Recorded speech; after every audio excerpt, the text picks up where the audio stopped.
Hey crafters, it's me Sarah with Craft Test Dummies, and today I'm excited to show you guys a product that is new to me. So if you guys have seen it before, great. I haven't really seen anybody else talking about this, so I'm excited to show it to you guys. I tried to Periscope about it a few days ago, or actually I'd say about last week, and I had a really bad connection, and Jenny got a hold of me and said, hey, would you mind throwing this up on Craft Test Dummies? And of course I said, I'd love to. So what are we looking at? What are we going to do? We are going to put distress paints into a marker. So then you can use your distress paints in marker in your art journal, on your tags. You can layer it and all that awesome stuff. So as opposed to using a distress marker, which is going to be a little bit more translucent, we get that gorgeous, gorgeous, nice, thick, opaque paint from Distress that we really like about them. So I'm excited to show you guys. So these are called Montana Markers. Montana Markers is a German-based company that actually started out specializing in graffiti materials. And I first became familiar with their black and white markers. They do have a lot more other colors out there, but their black and whites just mainly for art journaling. I was at an Aaron Brothers, which I don't know if you guys are familiar with. It's a framing and kind of art store. And the gal that worked there said, oh, these are the best new acrylic markers we have. You should totally try them out. I tried out the black. I tried out the whites. I fell in love. Just to show you guys real quick, these are really opaque. And what I like about these compared to Sharpie is, one, these are refillable, which we'll get into with these over here in a second, obviously. But these do not have the tendency to kind of bleed out, or, you know, like if you press down on your Sharpie just to prime it, like, you know how the Sharpie will like do this big pool of blurb paint and yuckiness on your paper or your project. I haven't really gotten that at all with the Montanas, which is really nice. And again, you can see how opaque the white is. It's excellent. And again, it's an acrylic paint, so this is going to be able to go over anything else you pretty much have in your art journal without a problem. And then you can layer it and put other stuff on top of that. So I just wanted to show you guys the white one because it's kind of one of my favorites. I have not tried putting picket fence into one of these. I really don't see the need of it yet since I already have the white ones. But all right, so Montana Marker, what I didn't realize when I first bought the black and white ones that I saw at the craft store the other day, they make empty markers. Isn't that awesome? And it already has your little mixer ball in there to mix up all of your pigments and the liquid and your paints and stuff. So everything's ready. You can pretty much put whatever you want inside of here. Of course, the first thing that came to my mind was distress paints. So I grabbed a couple of these, and I'll go into price and where else you can get them in just a second. But I went ahead, and this is the fine tip, which is weird to me because it's not very fine if you ask me. But again, it is a graffiti-based company, so this is probably fine when it comes to graffiti on walls. And then they also have an extra fine tip, and I have Tim's new Candied Apple Distress Paint in this one, and then I have Mermaid Lagoon in this one. They also do have a few other sizes you can buy in the empties. I think there's like 5 total sizes. This is the smallest, the extra fine, and this is the second smallest. The rest of them just get bigger. I mean, they have some where the pad is this big that you use to distribute paint. It's almost like the size of a business card. It's crazy cool. So when you get your empty marker and you want to refill it, how you're going to do that is just some tips and tricks I learned. It's very similar to the Ranger water brush. So you're going to unscrew the top, and you screw it to the left to loosen it up. And then I'm going to bring you up as close as I can to get this to zoom. There we go. You can see right at the top here, there's that little lip, just like you would find in your water brush. And we're just going to get that off. I trimmed my nail the other day, so my right thumb does not want to be my friend right now. There we go. Make sure you don't tip it over and let your little mixing ball roll away. That would not be good. So you're going to go ahead and carefully fill it up. I just gently poured from one of my distress paint. Oh, here's my from here. I took the top off, obviously, and just very slowly poured. Very, very important things to note when you're filling these pens, guys. This was a trial and error issue for me. So, and when I say error, it's like error, a huge one. Do not fill your markers up all the way, okay? One you're probably going to want to reuse these, and I'll get into that later. Yes, these are reusable. But you need enough room for the mixing ball to mix around. So you only really want to fill your paint to about here, to be honest, just below where your little UPC marker is.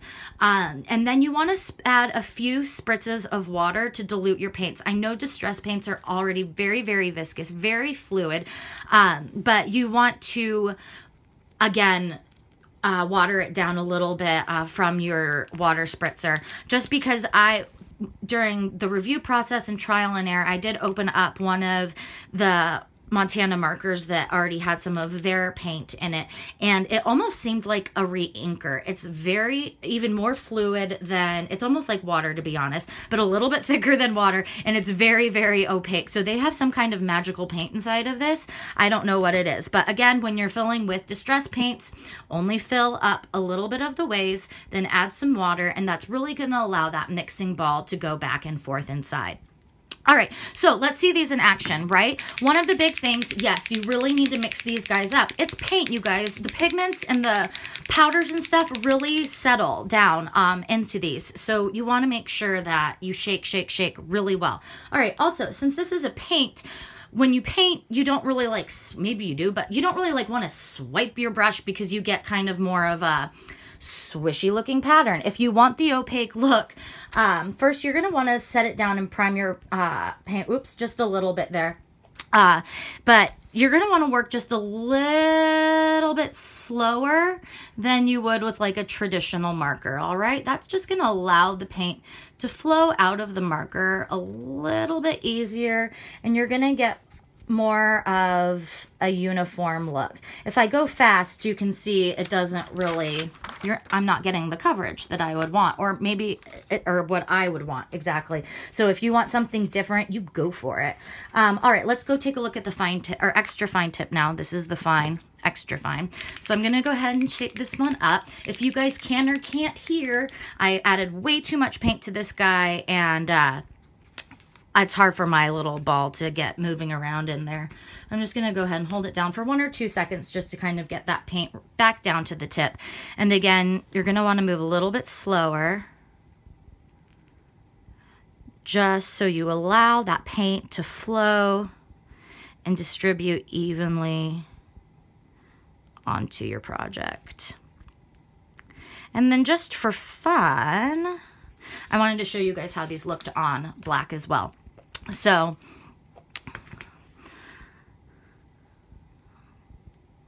see how nice and poppy it is, even on the black? That's why I really like this too. I almost forgot to mention it.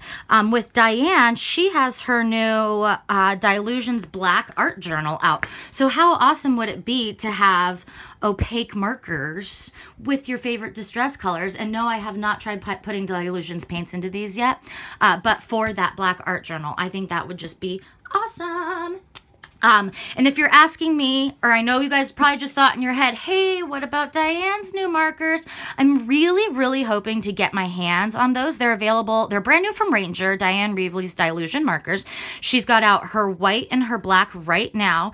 We talked with Diane at CHA and asked if there's the possibility of other colors coming out. And she said maybe. We don't know yet, but they would be opaque, and they would not be similar to like a micron or whatever.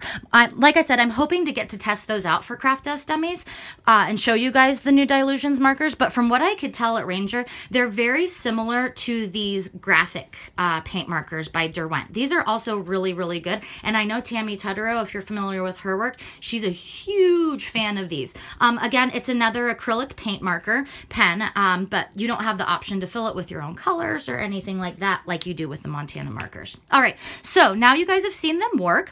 Where can we buy them? As you heard earlier, you can get them at Aaron Brothers stores if those stores are local to you. Out of the big box craft stores, I've only seen them at Michael's. I looked at Joann's.com and HobbyLobby.com. They didn't have them on their website, and I checked a couple of the locations around me. They didn't have them either. So Michael's was the only one that carried these. These are going to be in the fine art section of your craft store. So over by where the Liquitex products are and the fine artist paints and canvases. They're going to be locked up, so make sure you grab an associate. And they even walked me to the front of the store with these. So you're like, what's the price point then, Sarah? Ooh, before I go on to that, you can also find them online. Lots of places like Amazon has these as add-on items, and Dick Blick's and other big art stores have them online. Okay, so price point. That's why it plays into it. Online, these are a lot cheaper than they are Michael's. Online, you can pick these up for about anywhere from $4 to $5 for the extra fine tip. I think this one without paint and the empty starts at $5 to $6. And anytime that you add the paint, or if you like the Montana paint palette and you do decide or you want to try these ones out, these are only $1 more than the empty ones. And then at Michael's, they're going to be a little bit more expensive. I believe this guy was like $6 or $7 and this guy was $9. But if you have your coupon, you can use that and kind of equal out the price if you just cannot wait to get these home. So I hope I answered all of your questions and went through everything. If you have any questions, please let me know in the comments. I just love it when you guys ask questions. And I hope you guys have a super crafty day. Let me know if you've tried putting distress paints into Montana markers. Have a great day, guys. Talk to you soon. Bye.